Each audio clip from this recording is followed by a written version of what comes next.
What's going on, everybody? So in this video I actually want to talk to you about what you would actually spend if you were going to live in the Dominican Republic full time.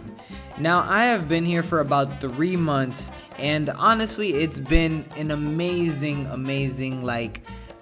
cost savings way to keeping more of my money and living the same high quality life that I'm used to living.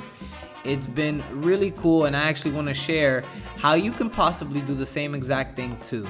So previously I had made a video showing that I was gonna save a lot of money, probably like over 20,000, just traveling around the world.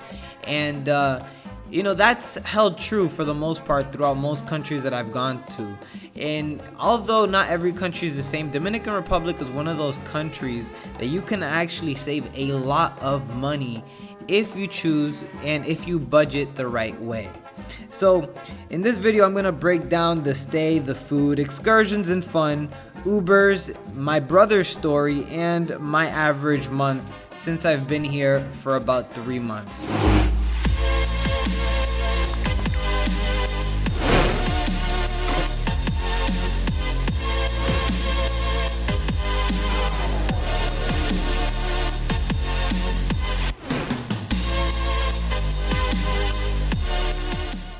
Now, to talk to you about the stay, you can actually stay from anywhere from $0 if you know family, friends, and that's something you want to deal with, to pretty much infinite, because there are some very expensive properties here in the Dominican Republic that you can choose to rent out. Now, the average stay that I have seen is probably around $700 for something that you would be, reasonably accommodated.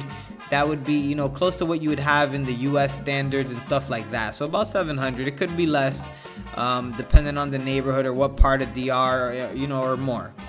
But for an average of about $700, you can have a pretty good apartment.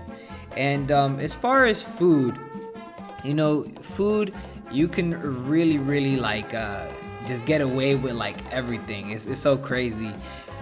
You can actually get food for about $1 here.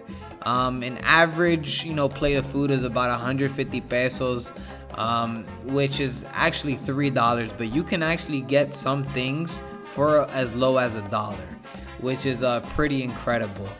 When I say a 150 peso, plate of food, that's probably rice, beans, chicken, and other things. Now, when I was in Punta Cana, which was a place that I wasn't expecting to actually pay 150 pesos for a plate of food, I actually got that, and it was really good. Now in Santiago, where my mom is from, which is about 5 hours away from Punta Cana, you can actually get a plate of food for about 100, and sometimes even a little less, depending on how much you're getting and different things. And so average cost, I would say for typical food like that would be about 100 to 150, but we'll say $2 there.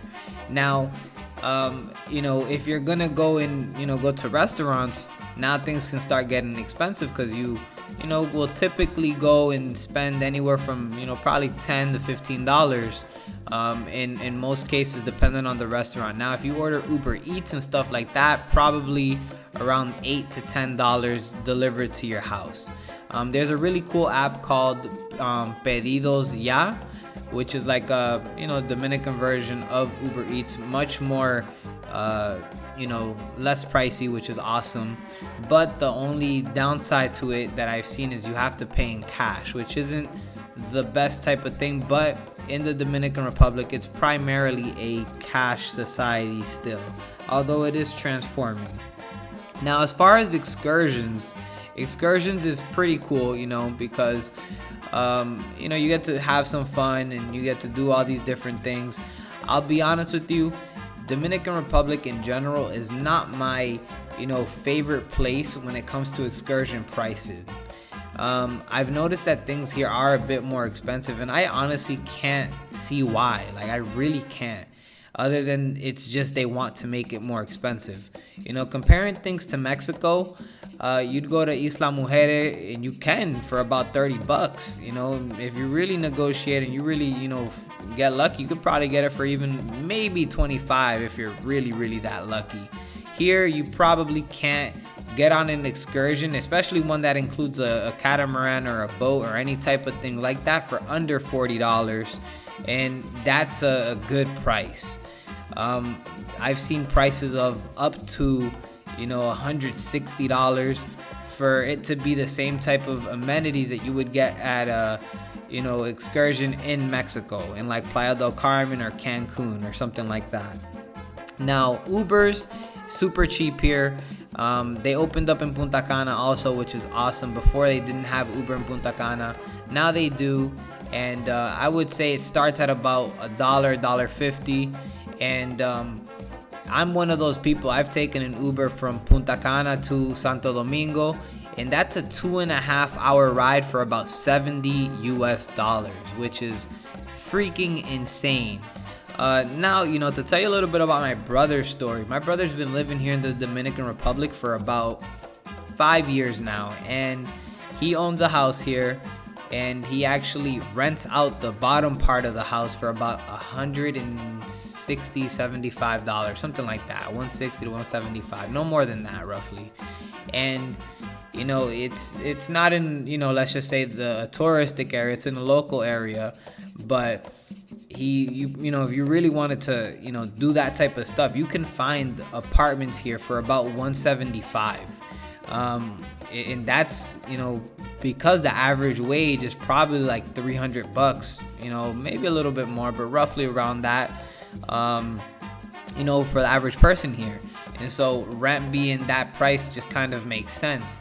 And then internet bills, not too much, and light bill. And so to get kind of back to that, my brother's been living under $1,000 a month for a long time now. He came here, he was smart with his money, and he has just been really living under that, and just kind of just enjoying the fruits of his labor here in the Dominican Republic, which is really cool, to see. And just like that, he goes out whenever he wants, he eats out whenever he wants, and still manages to stay usually under $1,000. He goes to resorts every now and then. He's living a good life, which is the whole point of, life, is to enjoy it, live good, and, you don't have to regret anything. Now, my average month here, and this is,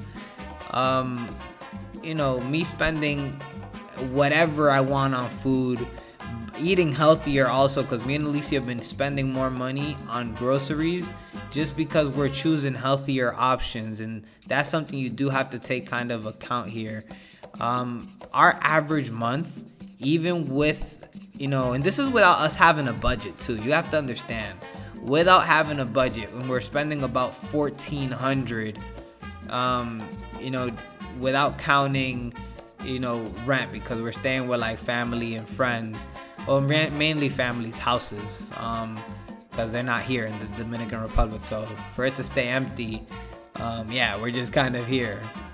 And so that's kind of that, and that's without us having a budget. Now, if we really tried, we could definitely be under $1,000, but this is us ordering Uber Eats to the house probably about 2 to 3, 4 times a week, maybe some weeks.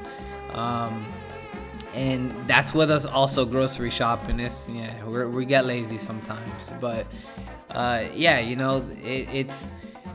it's crazy because we aren't even trying and we're spending that little, and so that's pretty good in my opinion.